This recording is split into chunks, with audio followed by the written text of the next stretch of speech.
नमस्कार स्टूडेंट्स, मैं जसवंत मीना सोनी एजुकेशन में आप सभी का स्वागत करता हूं। दोस्तों, जैसे कि हमारा टॉपिक चल रहा था राजस्थान का साहित्य, और राजस्थान के साहित्य में भी हम पढ़ रहे थे आधुनिक राजस्थानी साहित्य। और आधुनिक राजस्थानी साहित्य को आगे बढ़ाते हुए हम पुनः उसको शुरू कर रहे हैं, क्योंकि उसमें बहुत सारी चीज़ें भी बस गई हैं। तो हमने लास्ट जो पढ़ा था उसमें लास्ट हमने पढ़ा था कन्हैयालाल सेठिया।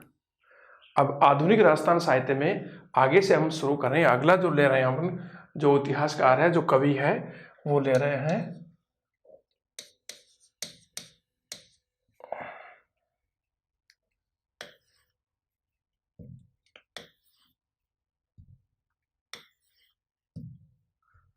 विजयदान देथा। विजयदान देथा। देखिए दोस्तों, विजयदान देथा का जन्म हुआ था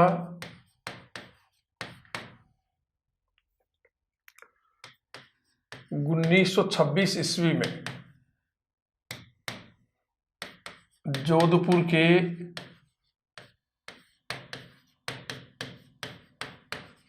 बोरुंदा में। कहां पर हुआ था? जोधपुर के बोरुंदा में। दोस्तों, विजयदान देथा बिजी उपनाम से बहुत लोकप्रिय थे। इनका उपनाम था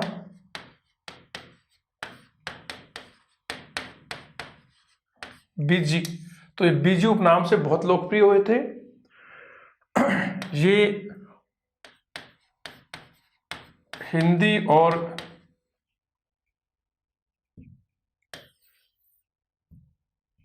इन्होंने राजस्थानी भाषा में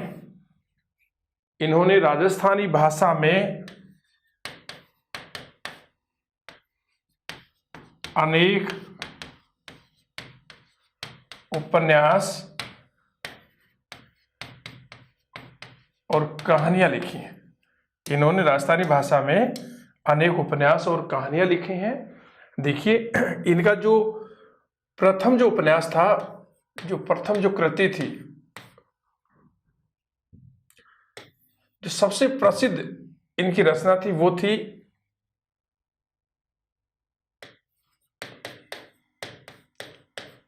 बातारी फुलवारी। दोस्तों, बहुत ही महत्वपूर्ण रचना है, बहुत बार क्वेश्चन भी आ गया है एग्जाम में। बातारी फुलवारी, इसके 14 खंड हैं और 10वें खंड के लिए विजयदान देथा को केंद्रीय साहित्य अकादमी पुरस्कार दिया गया था। तो बातारी फुलवारी इनकी बहुत ही प्रसिद्ध रचना है। इसके 14 खंड हैं और 10वें खंड के लिए इनको केंद्रीय साहित्य अकादमी पुरस्कार भी मिल चुका है। ये लोक कथाओं का संग्रह है। दोबारा देखिए, विजयदान देथा का जन्म 1926 ईस्वी में जोधपुर के बोरुंदा में हुआ था। ये बिजी उपनाम से बहुत ही लोकप्रिय हुए थे। ये भी पूछा गया था कि विजयदान देथा का उपनाम क्या है। बिजी या बिजी नाम से कौन सा इतिहासकार या कवि लोकप्रिय हुआ? विजयदान देथा। राजस्थानी भाषा में अनेक उपन्यास और कहानियां लिखी, और इनकी सबसे प्रसिद्ध जो रचना है वह है बातारी फुलवारी। इसके 14 खंड हैं और इसके 10वें खंड के लिए विजयदान देथा को केंद्रीय साहित्य अकादमी पुरस्कार से भी सम्मानित किया गया है। और मुख्य रूप से बातारी फुलवारी लोक कथाओं का संग्रह है। लोक कथाओं का संग्रह है। दूसरी रचना देखिए इनकी,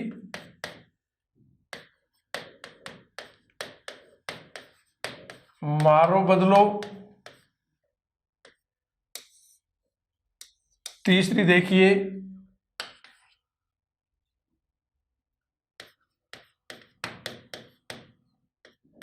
तीड़ो राव, और ये दोनों लोक उपन्यास हैं।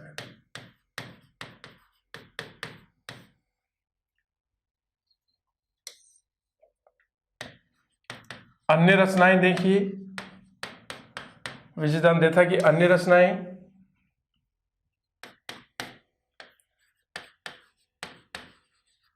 आलेखों हिटलर, दूसरी देखिए रोंक, तीसरी देखिए उलझन, और चौथी देखिए केंचुली। ये इनके अन्य रचनाएं हैं। और दोस्तों यहां देखिए आप, इनकी रचना दुविधा पर है। जो इनकी रचना है दुविधा, इसके ऊपर एक फिल्म का निर्माण हो चुका है और फिल्म का नाम है पहेली। तो इनकी रचना जो दुविधा है उस पर पहेली नामक फिल्म का भी निर्माण हो चुका है। इस फिल्म के कलाकार अमिताभ बच्चन और शाहरुख खान थे। बहुत ही लोकप्रिय हुई थी फिल्म। 2007 ईस्वी में विजयदान देथा को पद्मश्री से सम्मानित किया गया और 2012 में इनको राजस्थान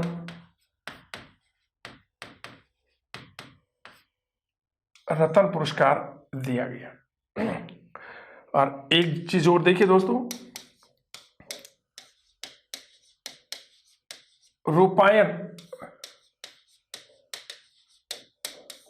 रूपायन संस्था के ये सह संस्थापक, रूपायन संस्था के ये सह संस्थापक सदस्य थे। और वैसे रूपायन संस्था की स्थापना किसने की थी? कोमल कोठारी ने। और रूपायन संस्था कहां पर है? जोधपुर में। तो दोबारा देखिए, मारो बदलो, तीड़ो राव इनके लोक उपन्यास हैं। इनके जो अन्य रचनाएं हैं उनमें आलेखों हिटलर, रोंक, उलझन, केचुली, और इनकी रचना दुविधा पर पहेली नामक फिल्म का निर्माण हो चुका है। 2007 में इनको पद्मश्री से सम्मानित किया गया और 2012 में राजस्थान रत्न पुरस्कार दिया गया। इस पुरस्कार की शुरुआत भी 2012 में की गई थी और रूपायन संस्था के ये सह संस्थापक सदस्य भी थे। रूपायन संस्था की स्थापना कोमल कोठारी ने की थी और ये संस्था कहां पर है? जोधपुर के अंदर। अगला देखिए,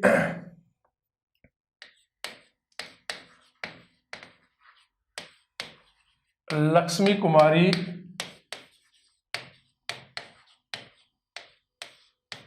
चुंडावत। लक्ष्मी कुमारी चुंडावत। देखिए दोस्तों, लक्ष्मी कुमारी चुंडावत का जन्म 1916 ईस्वी में राजसमंद जिले के देवगढ़ में हुआ। राजसमंद जिले के देवगढ़ में 1916 में लक्ष्मी कुमारी चुंडावत का जन्म हुआ था। पिता का नाम था विजय सिंह और इनकी ससुराल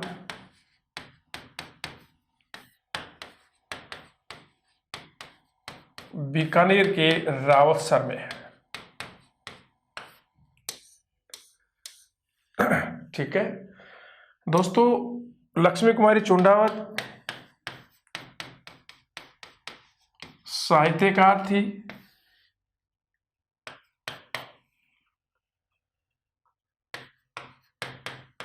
सांसद भी थी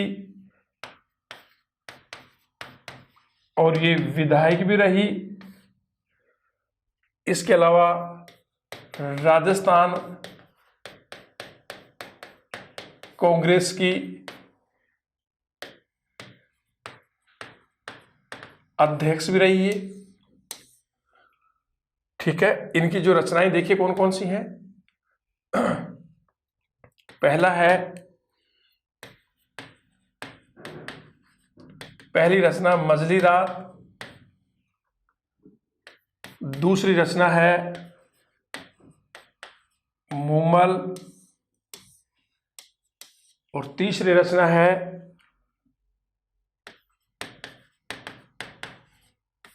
पाबूजीरी बात,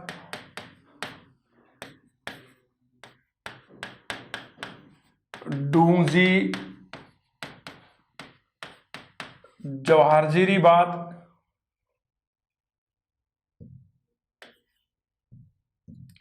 डूंगजी जवाहर जीरी बात,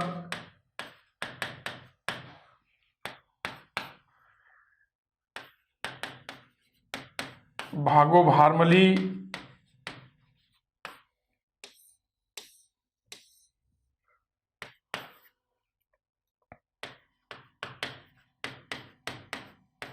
हुकारो दोसा,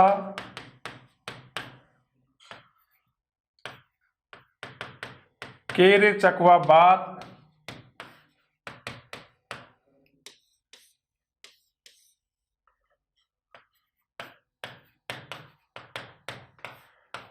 ताबरारी बात, और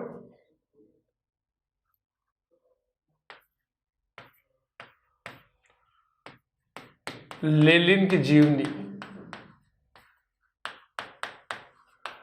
इतने सारे ग्रंथ इन्होंने लिखे। तो दोबारा देखिए, लक्ष्मी कुमारी चुंडावत जी का जन्म 1916 ईस्वी में राजसमंद के देवगढ़ में हुआ। इनके पिता का नाम था विजय सिंह, इनके ससुराल बीकानेर के रावतसर में थी, और ये साहित्यकार थी, कांग्रेस की तरफ से सांसद भी रही, विधायक रही, और राजस्थान कांग्रेस के अध्यक्ष भी ये रही हैं। इनके बहुत सारे ग्रंथ हैं, देखिए कौन कौन से दोस्तों। मजली रात, मुमल, पाबूजीरी बात, डूंगजी जवाहरजीरी बात, भागो बहारमली, हुकारो दोसा, केरे चकवा बात, ताबरारी बात, और लेलिन की जीवनी। ये इतने सारे ग्रंथ इन्होंने लक्ष्मी कुमारी चुंडावत ने लिखे हैं। देखिए दोस्तों, इनके बारे में और बहुत सारी बातें हैं। इनको सोवियत लैंड पुरस्कार से भी सम्मानित किया गया था।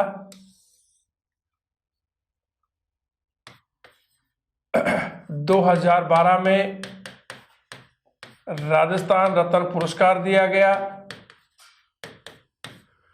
और 2014 में इनका निधन हो गया।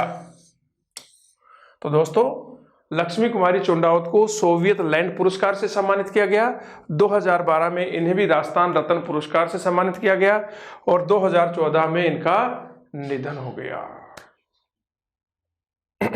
ठीक है दोस्तों, अगला जो साहित्यकार ले रहे हैं हम, वो देखिए पंडित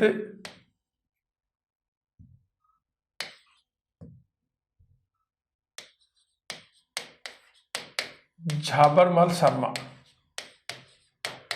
दोस्तों, यहां से बहुत बार क्वेश्चन आ चुका है, पंडित झाबरमल शर्मा।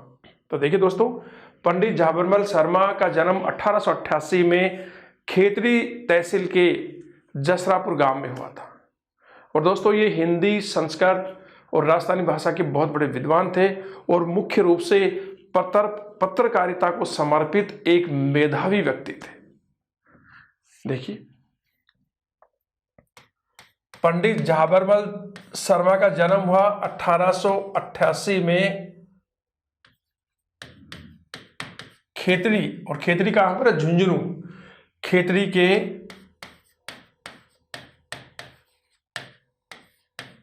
जसरापुर गांव में। तो इनका जन्म 1888 में खेतड़ी के जसरापुर गांव में हुआ।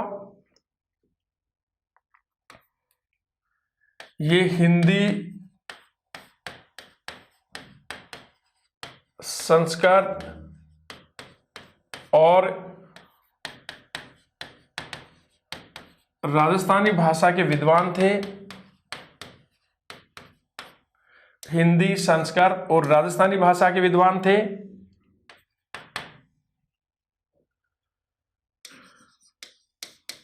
देखिए, यह पत्रकारिता को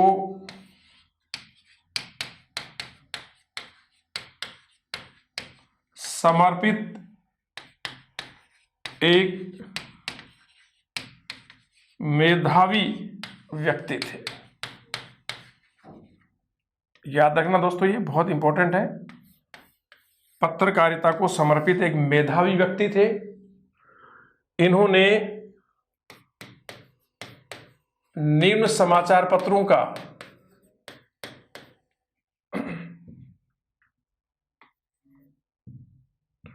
निम्न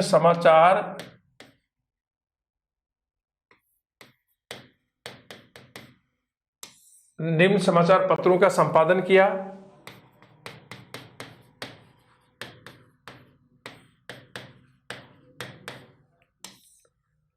नंबर 1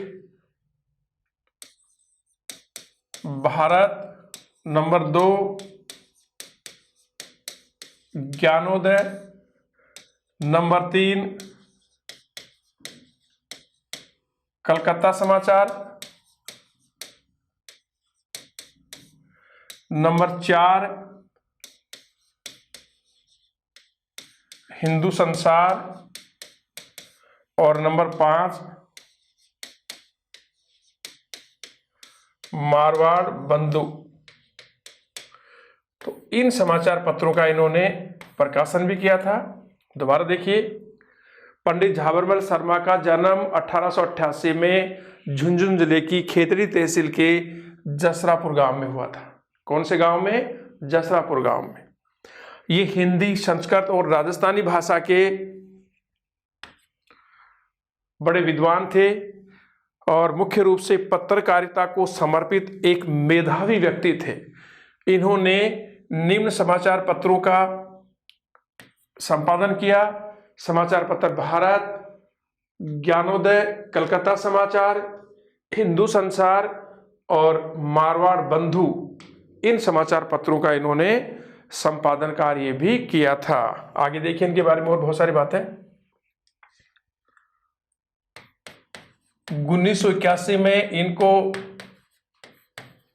पद्मश्री से सम्मानित किया गया और खेतड़ी का जो रामकृष्ण मिशन है उनकी स्थापना में इनका बहुत बड़ा योगदान था। खेतड़ी के रामकृष्ण मिशन की स्थापना में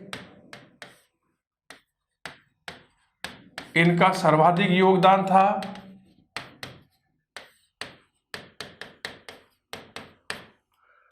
तो खेतड़ी में जो रामकृष्ण मिशन है उसकी स्थापना में भी इनका बहुत बड़ा योगदान था।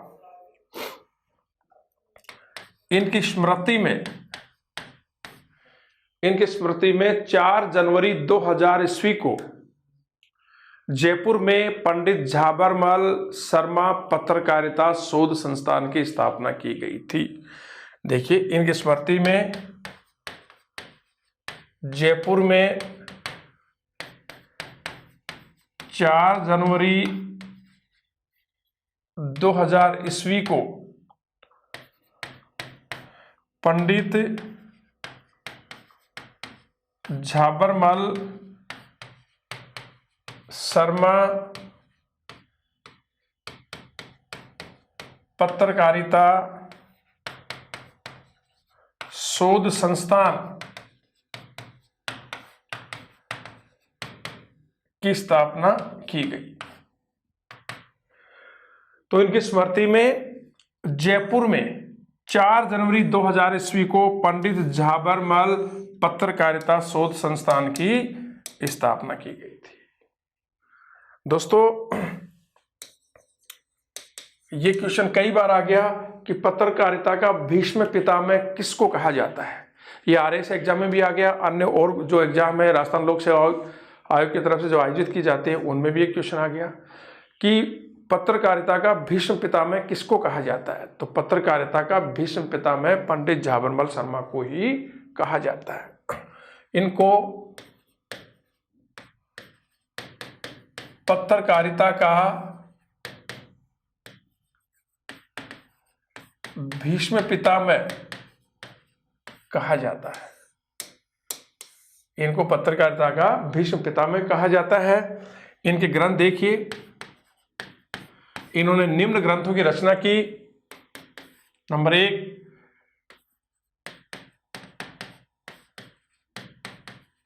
खेतड़ी का इतिहास। नंबर 2, खेतड़ी नरेश और विवेकानंद। ठीक है। नंबर 3, श्री अरविंद चरित्र। नंबर 4, हिंदी गीता रहस्य संसार। 5,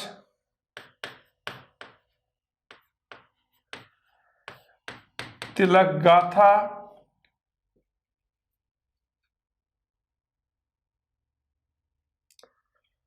6, भारतीय गोधन। और नंबर 7, शेखावाटी का इतिहास। ये ग्रंथ लिखे इन्होंने इतने सारे। तो 1981 में झाबरमल शर्मा को पद्मश्री से सम्मानित किया गया। खेतड़ी में जो रामकृष्ण मिशन है उसकी स्थापना में इनका सर्वाधिक योगदान रहा है। इनके स्मृति में जयपुर में 4 जनवरी 2000 ईस्वी को पंडित झाबरमल शर्मा पत्रकारिता शोध संस्थान की स्थापना की गई।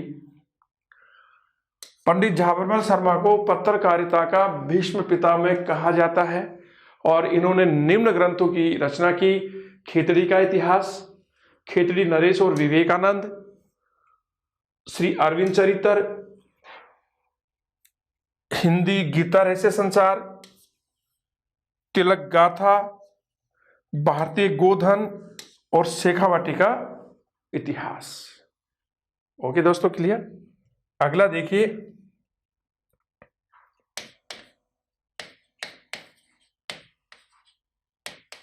राघे राघव। राघे राघव दोस्तों, इनका जन्म हुआ था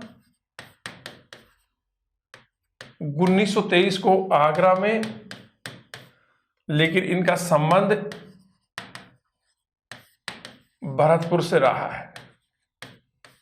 इनका जन्म 1923 में आगरा में रहा, लेकिन इनका सारा कर्मस्थली कहाँ रहा? संबंध इनका भरतपुर से रहा। इनका जो वास्तविक नाम था, वास्तविक नाम T.N. आचार्य था।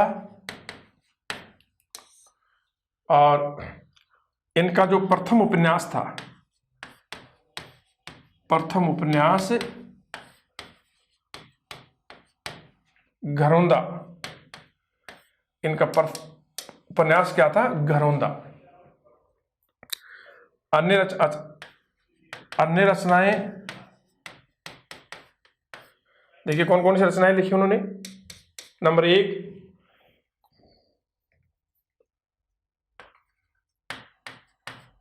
धरती मेरा घर।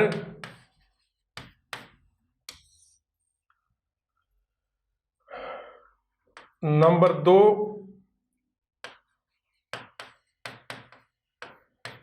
मुर्दों का टीला।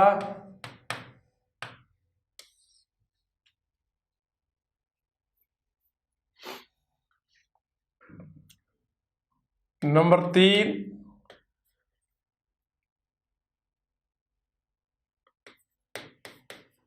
कब तक पुकारूं।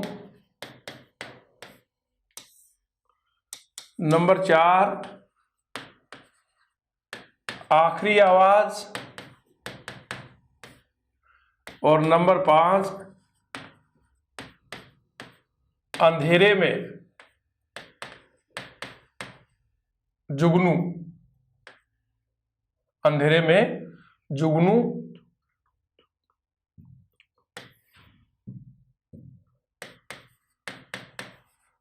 अंधेरे में जुगनू। इनकी 2 उपन्यास हैं, देखिए आप, उबाल और दूसरी है पराया।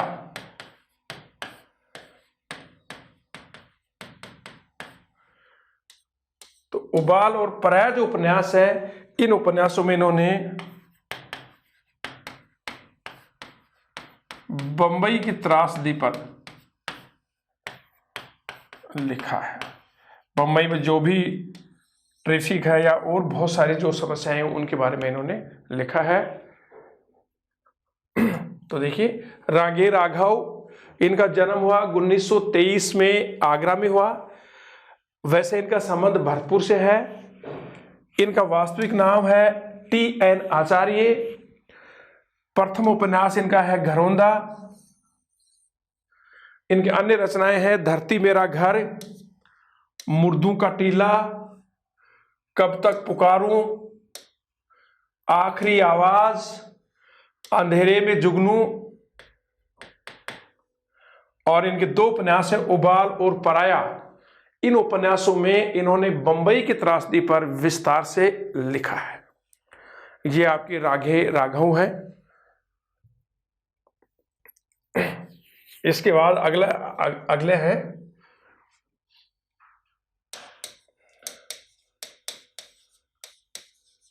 शिवचंद्र भरतिया। शिवचंद्र भरतिया अगले जो विद्वान है, शिवचंद्र भरतिया। दोस्तों, इन्हें आधुनिक राजस्थान का भारतेंदु हरिश्चंद्र कहा जाता है। शिवचंद्र भरतिया को आधुनिक राजस्थान का भारतेंदु हरिश्चंद्र कहा जाता है। इनकी रचनाएं देखिए,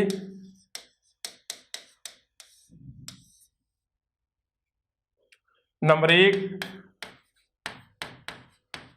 केसर विलास।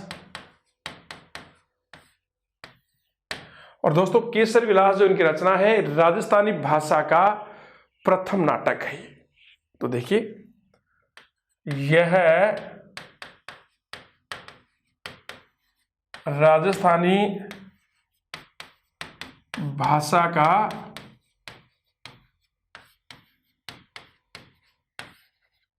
प्रथम नाटक है।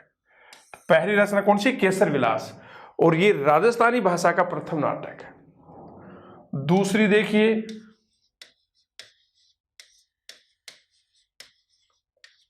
कनक सुंदर। और दोस्तों, कनक सुंदर जो शिवचंद्र भरतिया की जो रचना है, ये राजस्थानी भाषा का प्रथम उपन्यास है। ध्यान से देखना, बहुत बार क्वेश्चन आ गया। यह राजस्थानी भाषा का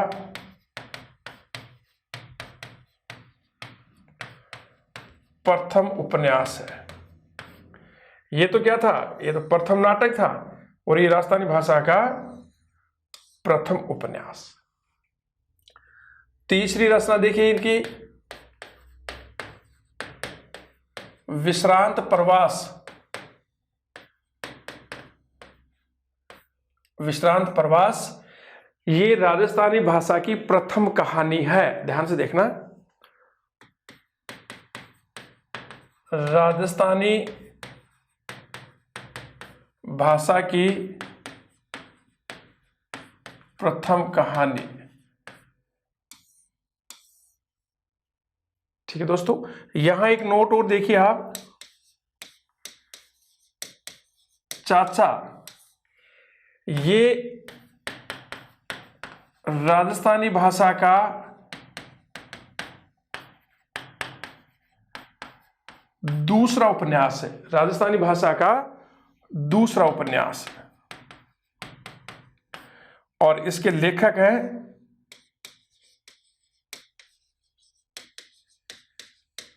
श्री नारायण अग्रवाल। ठीक है, तो शिव चंद्र भरतिया को आधुनिक राजस्थान का भारतेंदु हरिश्चंद्र भी कहा जाता है। ये बहुत बड़े विद्वान हैं, इनकी तुलना की गई है। इनकी रचनाओं में पहली लिया हमने केसर विलास, ये राजस्थानी भाषा का प्रथम नाटक है, बहुत इंपॉर्टेंट है, यहां से क्वेश्चन उठे हुए हैं। दूसरा है कनक सुंदर, ये राजस्थानी भाषा का प्रथम उपन्यास है। तीसरा है विश्रांत प्रवास, ये राजस्थानी भाषा की प्रथम कहानी है। और चाचा, ये राजस्थानी भाषा का दूसरा उपन्यास है और इसके लेखक हैं श्री नारायण अग्रवाल। दोस्तों ये एक नोट और देखिए यहां पर,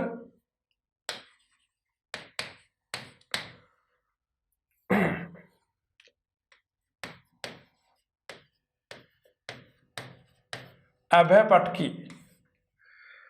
स्वतंत्रता के बाद ये राजस्थान का लिखा गया प्रथम उपन्यास है। तो देखिए, स्वतंत्रता के बाद यह राजस्थानी भाषा का प्रथम उपन्यास। वैसे प्रथम उपन्यास कौन था? कनक सुंदर, लेकिन अभय पटकी स्वतंत्रता के बाद राजस्थान देश आजाद हो गया उसके बाद का ये प्रथम उपन्यास है और इसके लेखक हैं श्रीलाल नरोत्तम जोशी और ये 1956 में लिखा गया था। इसी प्रकार से एक और नोट देखिए,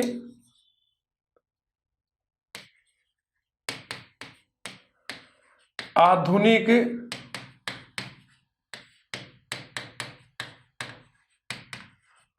राजस्थान की प्रथम काव्यकृति, आधुनिक राजस्थानी की प्रथम काव्यकृति है बादली। ये आधुनिक राजस्थानी की प्रथम काव्यकृति है बादली और इसके लेखक हैं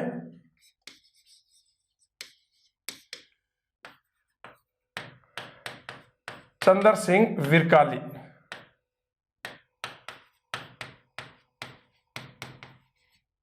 ठीक है दोस्तों, तो देखिए अभय पटकी स्वतंत्रता के बाद ये राजस्थानी भाषा का प्रथम उपन्यास है और इसके लेखक श्रीलाल नरोत्तम जोशी, ये 1956 में लिखा गया था।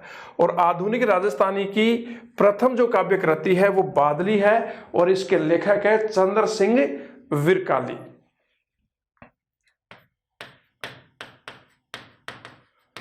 राजस्थान का प्रथम हिंदी उपन्यास, राजस्थान का प्रथम हिंदी उपन्यास का नाम है अबलाओं का इंसाफ। ये राजस्थान का प्रथम हिंदी उपन्यास है और इसके लेखक हैं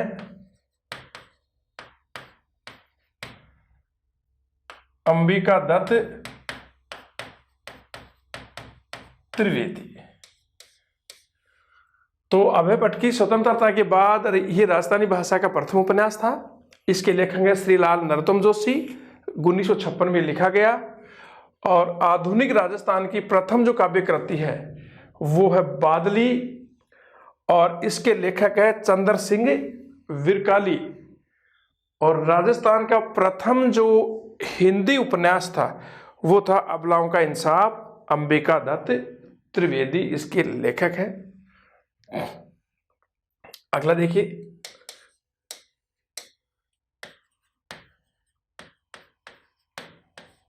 कन्हैयालाल सहल। कन्हैयालाल सहल दोस्तों ये नवलगढ़ के निवासी हैं और नवलगढ़ कहां पर? झुंझुनू में।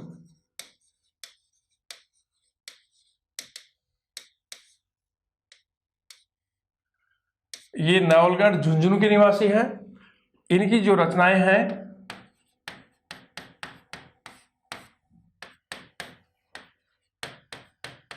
चौबोली,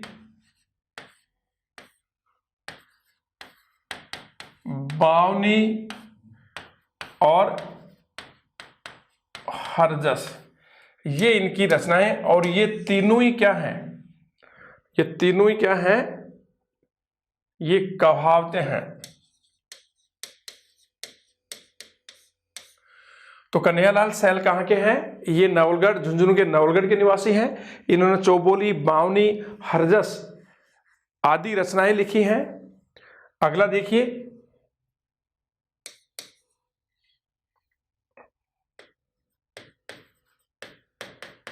मेघराज मुकुल। अगला जो लेखक है वो है मेघराज मुकुल। दोस्तों, मेघराज मुकुल इनका जन्म हुआ था 1927 ईस्वी में चूरू की राजगढ़ में। तो जन्म हुआ 1927 में चूरू के राजगढ़ तहसील में।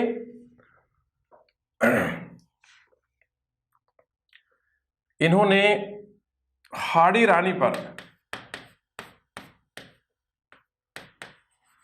हाड़ी रानी, सहल कंवर और इनका दूसरा एक नाम और था,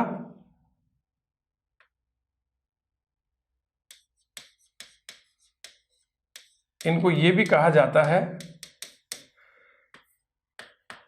तो इन्होंने हाड़ी रानी, सहल कंवर या सलह कंवर पर सेनानी नामक कविता लिखी। और दोस्तों, इस कविता के बोल थे, बहुत ही क्रांतिकारी कविता थी। इसके बोल थे, पहला जो बोल था वो था, चूंडावत मांगी सेनानी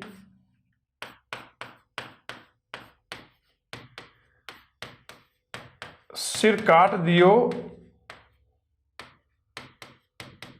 छत्राणी। चूंडावत मांगी सेनानी और सिर काट दियो छत्राणी। तो देखिए दोस्तों, कन्हैयालाल सैर ये झुंझुनू के नवलगढ़ के निवासी थे।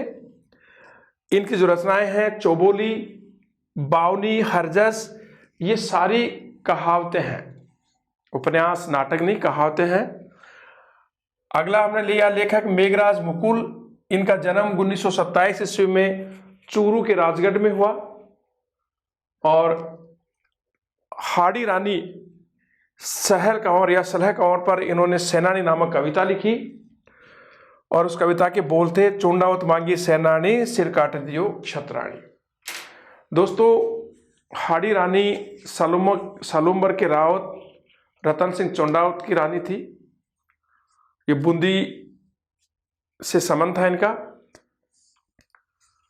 और कहते हैं कि जब ये विवाह करके लेके गया रतन सिंह चौंडावत इनको, विवाह के दूसरे दिन ही मेवाड़ के महाराणा राज सिंह का इनके पास संदेश आया, क्योंकि ये मेवाड़ के महाराणा राज सिंह के रतन सिंह चौंडावत इनके पति, उनके सामंत थे। और उनके पास संदेश आया कि वो औरंगजेब की सेना को रोके। क्योंकि दोस्तों, मेवाड़ के महाराणा राज सिंह किशनगढ़ की राजकुमारी चारुमती से विवाह करने के लिए आ रहे थे। चारुमती से विवाह औरंगजेब भी करना चाहता था, लेकिन चारुमती ने राज सिंह को पत्र लेकर के अपने धर्म की रक्षा की और कहा कि आप मुझे औरंगजेब से बचाइए, मेरे धर्म की रक्षा कीजिए और मेरे से आप शादी कीजिए। तो राज सिंह ने उसको वचन दिया कि मैं तुमसे शादी करूंगा, तुम्हारे धर्म की रक्षा करूंगा। जब औरंगजेब को इस बात का पता चला तो एक विशाल सेना लेकर के वो चला। राज सिंह ने हाड़ी रानी के पति रतन सिंह चौंडावत को संदेश दिया कि जब तक विवाह ना हो तब तक औरंगजेब की सेना को रोकने की जिम्मेदारी आपको है। रतन सिंह चौंडावत राज सिंह के सामंत थे और विवाह के दूसरे दिन ये आदेश मिला तो उनको जाना पड़ा। जब बड़ी सेना लेकर के वो गए, जाने से पहले उन्होंने अपनी जो नई दुल्हन थी उनसे अपने किसी नौकर को, सेवक को भेजा कि कोई निशानी या सेनानी लेकर के आए। और जब सहल कंवर के पास वो उनका सेवक पहुंचा कि उन्होंने निशानी मंगाई है, तो सहल कंवर को लगा कि मेरे प्रेम में ये युद्ध नहीं कर पाएंगे। तो उन्होंने, दोस्तों कितना बड़ा बलिदान था ये, उन्होंने अपना सिर काट करके निशानी के रूप में उनको दे दिया। और जब उन्होंने ये देखा तो बिल्कुल उनका मतलब बहुत ज़्यादा आकर्षित हो गए और हुंकार के साथ सेना लेकर आगे बढ़े। और कहता है कि पाली के पास से ये युद्ध हुआ, देसुरु केनाल के पास, और इस युद्ध में उन्होंने औरंगजेब की मुगल सेना को बुरी तरह से तहस नहस कर दिया, लेकिन स्वयं भी वीर गति को प्राप्त हो गए। दोस्तों इसी हाड़ी रानी पर मेघराज मुकुल ने ये सेनानी नामक कविता लिखी। चुंडावत मांगी सेनानी, सिर काट दियो क्षत्राणी। बहुत बड़ा त्याग था दोस्तों ये। अगला देखिए, अगला जो लेखक है वो है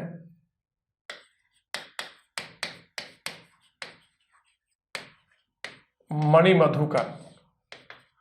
दोस्तों मणिमधुकर का जन्म भी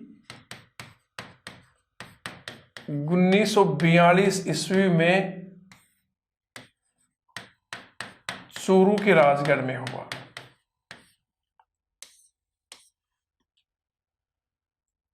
इनका जो बहुत ही प्रसिद्ध उपन्यास है वो है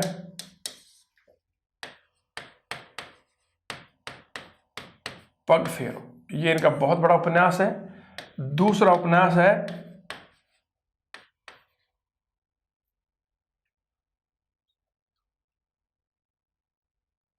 सुधी सपनों के तीर। सुधी सपनों के तीर ये इनका दूसरा उपन्यास है। इसके अलावा इनकी अन्य रचनाएं भी हैं। अन्य रचनाएं हैं रस गंधर्व और खेला पालमपुर, ये इनकी अन्य रचना है। तो मणिमधुकर का जन्म 1942 ईस्वी में चूरू के राजगढ़ में हुआ था। इनका उपन्यास, प्रसिद्ध उपन्यास है पग फेरो। इसके अलावा सुधी सपनों के तीर भी इनका उपन्यास है। अन्य रचनाएं हैं रस गंधर्व, खेला पालमपुर। अगला देखिए,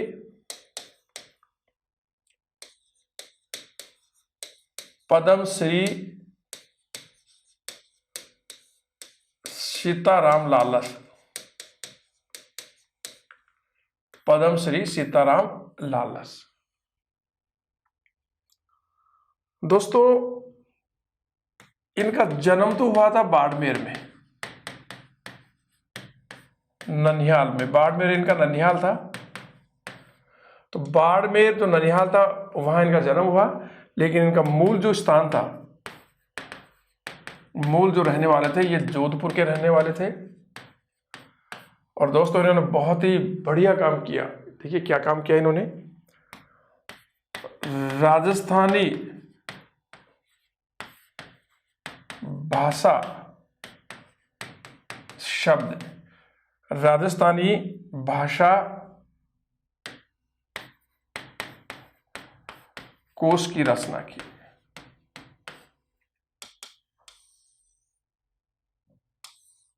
राजस्थानी भाषा अर्थात शब्दकोश की रचना की। इसके 10 जिल्द हैं। इस कोश में 10 जिल्द हैं और लगभग 2 लाख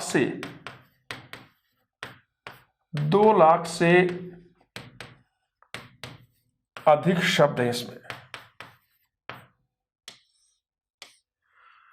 तो पद्मश्री सीताराम लालस का जन्म बाड़मेर अपने ननिहाल में हुआ था। मूल रूप से ये जोधपुर के रहने वाले थे और इन्होंने बहुत बड़ा प्रयास किया। राजस्थानी भाषा कोश की रचना की, राजस्थानी भाषा शब्दकोश की रचना की। इसमें 10 जिल्द है और 2 लाख से अधिक शब्दों का संग्रह है। ठीक है दोस्तों, सीताराम लालस को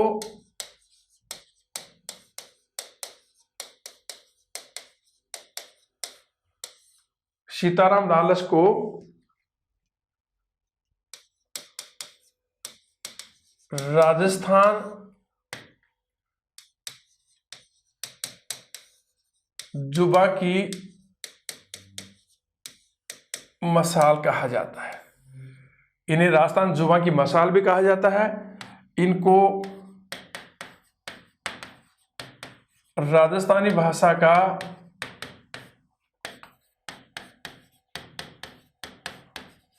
पाणिनि भी कहा जाता है। और पाणिनि बहुत बड़े व्याकरण थे जिनका व्याकरण है अष्टाध्यायी। 1986 में जोधपुर में इनका निधन हो गया। तो सीताराम दालस ने राजस्थानी भाषा कोश तैयार किया जिसमें 2 लाख से अधिक शब्द हैं और 10 जिल्दों में वो बना हुआ है। इन्हें राजस्थानी जुबा की मसाल भी कहा जाता है और राजस्थानी भाषा का इनको पाणिनि भी कहा जाता है। 1986 में इनका जोधपुर में निधन हो गया।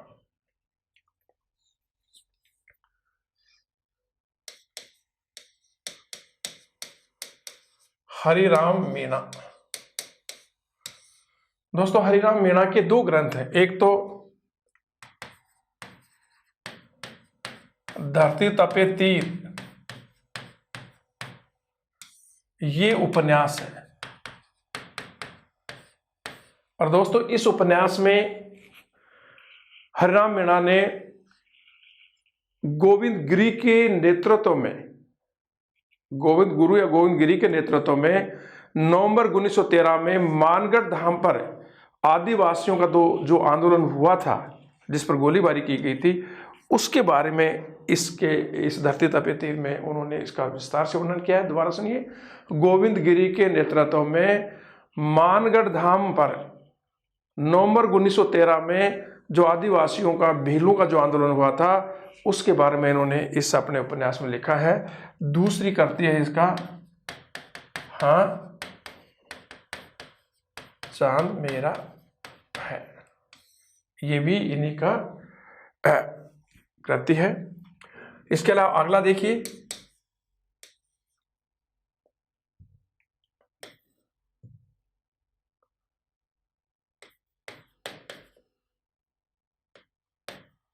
सामत सिंह, इन्हें नागरीदास भी कहते हैं।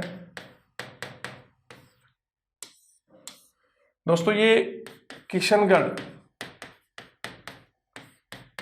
अजमेर वाला किशनगढ़ के राजा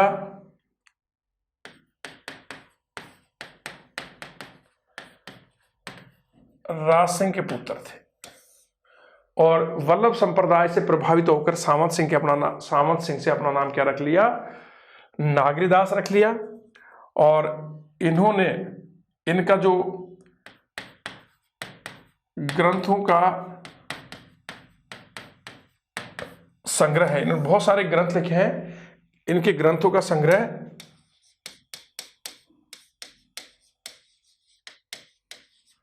नागर समुच्चय कहलाता है। सामंत सिंह ने वल्लभ संप्रदाय से प्रभावित होकर नागरीदास नाम रख लिया था। ये किशनगढ़ अजमेर के राजा राज सिंह के पुत्र थे। इनके ग्रंथों का संकलन संग्रह नागर समुच्चय कहा जाता है और बनी ठनी जो पेंटिंग है वो इन्हीं से संबंधित है। अगला देखिए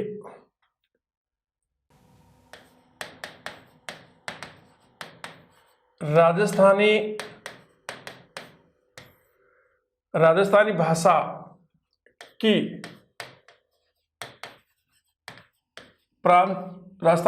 प्राचीनतम रचना ग्रंथ। तो राजस्थानी भाषा की प्राचीनतम जो रचना है, ग्रंथ है, वो है भरतेश्वर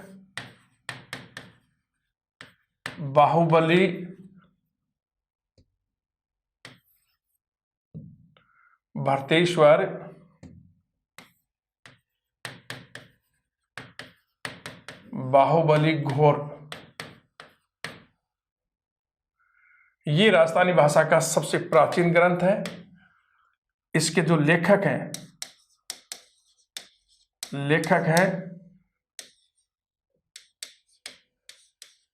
वर्जर सेन सूरी, जो एक जैन विद्वान है, और ये 1168 में ये ग्रंथ लिखा गया था। इस ग्रंथ की भाषा है मारू यानी कि मारवाड़ी। मारवाड़ी को मरुवाणी, मरु भाषा भी कहते हैं। और इसमें भरत और बाहुबली के मध्य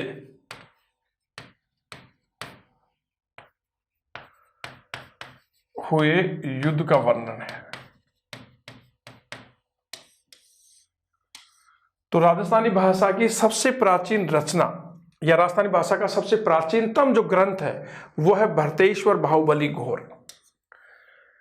इसके लेखक है वज्रसेन सूरी और ये 1168 ईस्वी में लिखा गया। इसकी भाषा क्या है? मारू। मारू का मतलब मारवाड़ी भाषा में लिखा गया ये। और इसमें भरत और बाहुबली के मध्य हुए युद्ध का वर्णन है। देखिए अगला, राजस्थानी भाषा की दूसरी सबसे प्राचीन रचना या ग्रंथ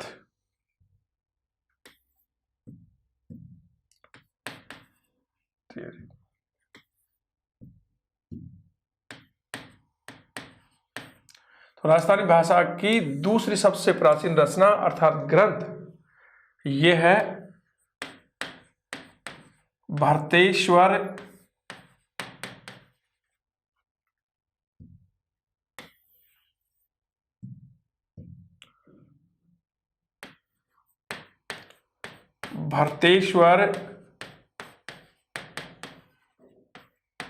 बाहुबली रास। ये राजस्थानी भाषा का दूसरा सबसे प्राचीन ग्रंथ है। और इस ग्रंथ के जो लेखक हैं वो हैं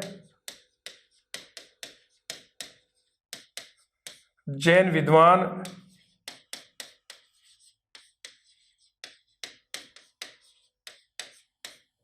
शालिभद्र सूरी। तो दोस्तों राजस्थानी भाषा का सबसे प्राचीनतम ग्रंथ, सबसे प्राचीन ग्रंथ है भरतेश्वर बाहुबली घोर।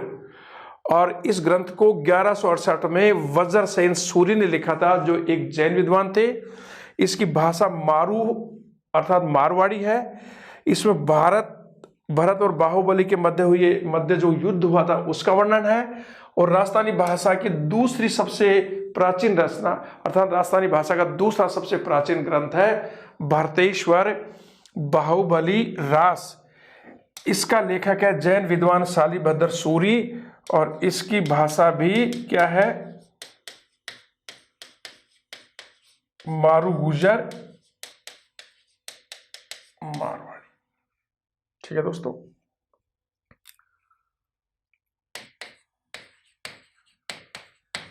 वचनिका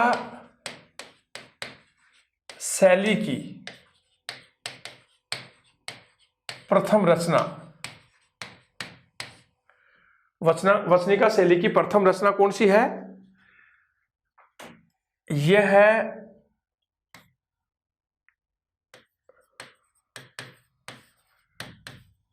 अचलदास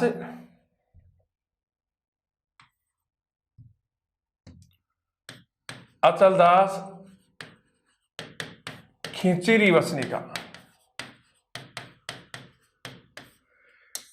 ये क्या है? ये वचनिका शैली की प्रथम रचना है अचलदास खिंचीरी वचनिका। और इसका जो लेखन कार्य किया है, इसके लेखक कौन है? पहले ही पढ़ चुके हैं, शिवदास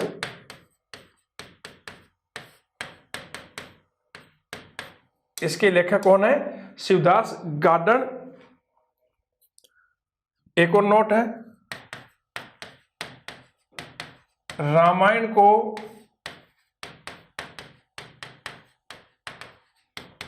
राजस्थानी भाषा में सर्वप्रथम संत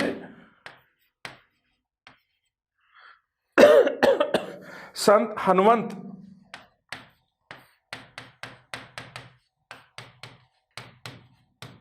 किंकर ने लिखा था। यानी कि रामायण को राजस्थानी भाषा में सबसे पहले किसने लिखा? संत हनुमंत सिंह किंकर ने। और इसी प्रकार से एक और नोट है कि गीता का सर्वप्रथम राजस्थानी भाषा में अनुवाद, गीता का सर्वप्रथम राजस्थानी भाषा में अनुवाद आनंद राम ने किया था। तो रामायण को राजस्थानी भाषा में सर्वप्रथम किसने लिखा? संत हनुमंत सिंह किंकर ने। और गीता का सर्वप्रथम राजस्थानी भाषा में अनुवाद किसने किया? आनंद राम ने। एक और तथ्य है, राजस्थानी भाषा का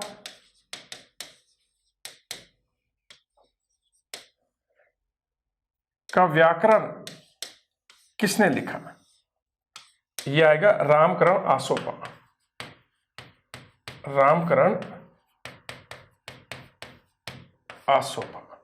तो दोबारा देखिए दोस्तों, वचनिका शैली की प्रथम जो रचना है वो है अचलदास खींचीरी वचनिका।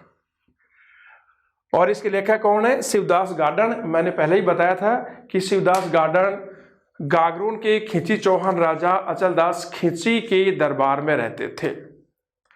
और ये रचना उन्होंने 1430 से 1435 के मध्य गागरून दुर्ग में की थी। और इस अचलदास खींचीरी वचनिका में मांडू के सुल्तान होशंग शाह और अचलदास खींची के मध्य 1423 में जो युद्ध हुआ था उसका वर्णन है। अचलदास खींची इसमें वीरगति को प्राप्त हुए थे और महिलाओं ने जोहर किया था। उस जोहर का बहुत ही सुंदर वर्णन अचलदास खींचीरी वचनिका में है, क्योंकि शिवदास गार्डन इस युद्ध में अचलदास खींची के साथ थे। बात आई रामायण को राजस्थानी भाषा में सबसे पहले किसने लिखा? रामायण को राजस्थानी भाषा में सर्वप्रथम संत हनुमंत सिंह किंकर ने लिखा था। और इसी प्रकार आता है कि गीता का सर्वप्रथम राजस्थानी भाषा में अनुवाद किसने किया? ये है आनंद राम, अनुवाद करने वाले। और राजस्थानी भाषा का जो व्याकरण है, राजस्थानी भाषा का जो व्याकरण है वो लिखा रामकरण आसोपा ने। दोस्तों चलो एक चीज और मैं आपको बता देता हूं केसरी सिंह भारत के बारे में। केसरी सिंह भारत, केसरी सिंह भारत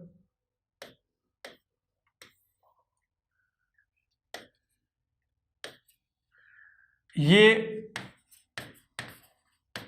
स्वतंत्रता सेनानी और मेवाड़ के कवि थे। स्वतंत्रता सेनानी थे, देशभक्त थे, जाति से क्या थे? चारण। इनका जन्म हुआ था 1872 को भीलवाड़ा के सापरा के देवीपुरा गांव में। भीलवाड़ा के सापरा के देवीपुरा गांव में हुआ था। पिता का नाम था कृष्ण सिंह भारत, माता का नाम था बख्तावर सिंह। ये इनका बायोडाटा है। इनका सबसे जो इंपॉर्टेंट चीज है वो है चेतावनी रा चूंगट्या। चेतावनी रा चूंगट्या। दोस्तों ये 13 शॉर्ट हैं।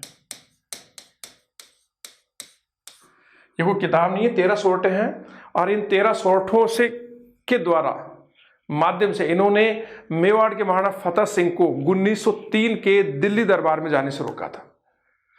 वो क्योंकि दिल्ली दरबार का आयोजन लॉर्ड कर्जन ने किया था और इस समय इंग्लैंड के महाराजा एडवर्ड सप्तम का राज्याभिषेक समारोह चल रहा था। और उसी प्रकार का राज्याभिषेक समारोह लॉर्ड कर्जन दिल्ली में आयोजित कर रहा था। तो सभी राजाओं को बुलाया गया। मेवाड़ के महाराणा फतेह सिंह भी गए उसमें। लेकिन जब ये 13 सोरठे पढ़े उन्हें, इन 13 सोरठों में महाराणा को दिखाया गया कि तुम्हारा मेवाड़ का राजवंश कितना गौरवशाली है, तुम अंग्रेजों के पीछे पीछे भाग करके वहां जा रहे हो। और वो 13 सोरठे पढ़ करके दिल्ली दरबार में जाने से पहले ही दिल्ली से ही वापस मेवाड़ आ गए। तो इन सोरठों से मेवाड़ के महाराणा फतेह सिंह को 1903 के दिल्ली दरबार में जाने से रोका था। तो चेतावनी चुंगटा 13 सोरठे हैं और इनसे उन्होंने मेवाड़ के महाराणा फतेह सिंह को 1903 के दिल्ली दरबार में जाने से रोका था। और इस दरबार का आयोजन गवर्नर जनरल लॉर्ड कर्जन ने ब्रिटेन के राजा एडवर्ड सप्तम के राजाभिषेक समारोह के रूप में किया था। और इनको पढ़ करके वो वापस से आगे इनके जो ग्रंथ हैं, अन्य ग्रंथ देखिए इनके, रूठी रानी, प्रताप चरित्र, राज सिंह चरित्र और दुर्गादास चरित्र, ये इनके अन्य ग्रंथ हैं। तो दोबारा सुनिए, केसरी सिंह बाहरट एक स्वतंत्रता सेनानी और मेवाड़ के कवि थे। इनका जन्म 1872 में शाहपुरा, भीलवाड़ा के शाहपुरा के देवपुरा गांव में हुआ। पिता कृष्ण सिंह, माता बख्तावर। और इनका प्रसिद्ध जो है रचना वो चेतावनी रा चुंगटा है। ये 13 सोरठे हैं और इन 13 सोरठों से उन्होंने मेवाड़ के महाराणा फतेह सिंह को 1903 के दिल्ली दरबार में जाने से रोका था। इस दरबार का आयोजन तत्कालीन गवर्नर जनरल लॉर्ड कर्जन ने ब्रिटेन के महाराजा एडवर्ड सप्तम की राजाभिषेक समारोह के अवसर पर किया था। इसके अलावा उनकी रचनाएं अन्य हैं, रूठी रानी, प्रताप चरित्र, राज सिंह चरित्र, दुर्गादास चरित्र। धन्यवाद दोस्तों, हमने साहित्य को बहुत विस्तार से पॉइंट टू पॉइंट पढ़ा। मैंने उनमें लेखकों के नाम, रचनाओं के बारे में लिखा, बताया आप लोगों को, और उनमें क्या क्या महत्वपूर्ण बातें थी वो भी हमने चर्चा की। और इसी के साथ हमारा राजस्थान साहित्य का ये टॉपिक समाप्त होता है। नमस्कार दोस्तों।